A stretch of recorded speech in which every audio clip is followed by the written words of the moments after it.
When push comes to shove and the chips are down, how do you know who you can trust? Who will be there? Who will have your back? And who's going to turn on you? Welcome to the heart of the stories we tell.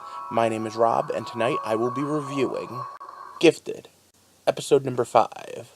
Oh, come on, boxed in. Come on, you're using the X in box? Ugh, this has really gotten kind of pathetic. Anyway, past the crappy titles and to the awesome writing, we find out a little more about this July 15th incident and the fact that the Sentinel Service guy lost his daughter, which we did know a little bit before, but realistically, we see a little more of it. It looks like someone like Jubilee or Boom Boom went nuts. For those of you that don't know what I do here, I examine stories, the hows and the whys, and sometimes just general reviews. I do a weekly theory video, a throwback Thursday every Thursday, and reviews as shows and books come out. If that sounds cool to you, click the subscribe button. But for now, let's get talking about some of the theory of this. Last week, and actually over the last couple of weeks, we've been talking about memories and what memories mean and how people manipulate them. Well, tonight that takes a turn for the worst, as the idea of what torture means, and if you could make someone relive the worst moment of their life, if that itself constitutes torture. Yeah, it's, like usual, some pretty heavy stuff coming on, and a lot to go through and unpack, so strap in, and I'm going to throw up my spoiler warning, but before I do want to just say, if you're only watching pre-spoilers because you haven't seen the episode yet, this one is definitely worth it for quite a few reasons, but let's throw that up there and get into details. So once again, it's stop, spoiler time. So like I said, how do you know who you trust? At the end of the day, you want to trust people that have shared experiences. So, in the case of mutants, you want to trust another mutant. But once you realize that another mutant might be working for Sentinel Services, coerced or not, and then you have the fact that what happens when a mutant turns against you even in the best of circumstances, say reaches in your mind and messes with your head. And I'm going to just jump out of Gifted for a second. And I want you to think about all the telepaths in the Marvel Universe. Just telepaths. Pretend there were no other mutant powers. Just Professor Xavier, Emma Frost, Jean Grey. The amount of damage they could do by messing with someone's head. Now, of course, there's way even scarier powers than that. In fact, later on I might say there's one on Gifted, but we got to see some other powers in use. We got to see the really cool Aurora Borealis effect when Polaris and Eclipse were together. And I have to say the two of them make a really cute couple. I especially liked in the car the whole thing with grabbing the rearview mirror to reflect.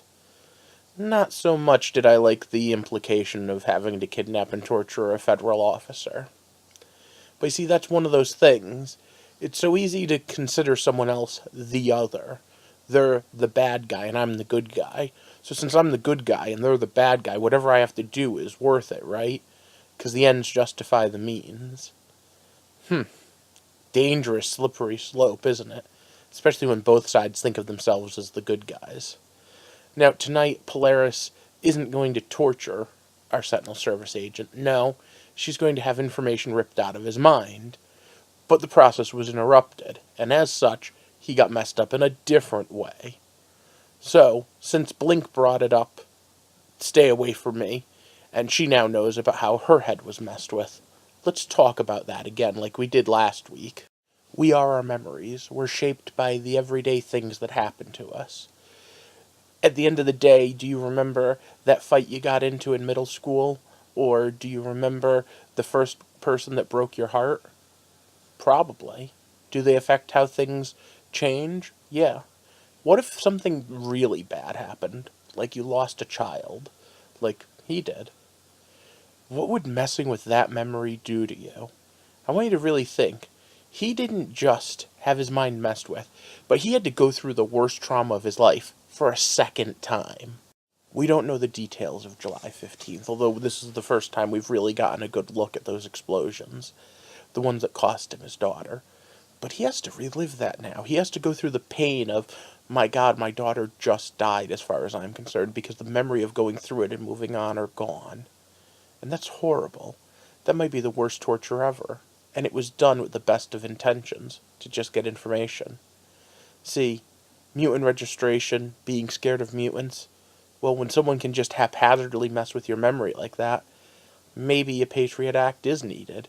Maybe you really do need to register someone who can do that so that we can make sure they're not doing it. Then again, Pulse didn't turn on his friends from nowhere. I'm betting he is some sort of mind control on their side, too. See, shades of gray. Yeah, they're the bad guys. We're the good guys. We don't do bad things unless we absolutely have to, right? Well, which side was I talking about when I said we? Was that the humans or the mutants? After all, you heard Eclipse. July 15th was just a peaceful protest. But isn't that how all protests start? Peaceful? Isn't that how most riots start? A peaceful protest? And riots with people with powers. People with superhuman strength and senses that are all but invulnerable. People who can shoot electrons out of their hands and burn through stone, let alone flesh. You saw what Polaris did tonight. Imagine the amount of power she throws. She can control the car to keep going. Yeah, in this case she was in it. But did she have to be? Could she have just rammed through those people? Could she have just ripped people apart with reed bars? Can Blink teleport half of someone one way and half of someone the other way? She can in the comics. I'm willing to bet that those portals can be closed. And that's not even counting Eclipse, who again is basically a super laser. And those are just the named mutants that we have in our first group. You have to remember, one lone man with a gun can terrorize. These are people walking around with WMDs. I don't know what happened on July 15th, and neither do you yet. But whatever it is, it's going to be pretty sick and twisted, I'm sure. We've been following the Struckers, and as such, we know who they can trust, and that they can be trusted more or less. We know that he is no longer the DA that was threatening Polaris. And even when he was really just doing his job, kind of like just following orders. But how does everyone else know? Yeah, some of them have been helpful, but only as means to their own ends. And at the end of the day, he did turn on them. He did almost get them caught. And realistically, would he do so again if it meant his wife and 2 kids and him got to ride off into witness relocation? It's easy enough to say no, of course not, he wouldn't. He's learned the value of this. But at the same time, it's his friggin' family. And there's that little bit of everyone that says, for my family, for the people whose names I know, for the people I'm close to, maybe I would sell out someone else. Maybe I would just look the other way. After all, I was just following orders, right? False memories, torture, the ends justifying the means, child soldiers, and this is just the tip of the iceberg. We're only 5 episodes in. How much darker is it going to get? And my question for you tonight is, do you know for sure you could trust someone? Or could you be trusted? I'd like you to put it in the comment section, but I'd understand if that's too complex to do it. Either way, next week looks like we're going to get even more badassery and more complex stories. So if you like hearing me, click that like button, share this video, and help me spread the word that Gifted is an awesome series. And of course, hit that subscribe button and come back here next week to hear my theories on what's going on then, too. I do other show reviews, and at the same time, I also do theory videos every Sunday, like that one about memories that I keep bringing up now.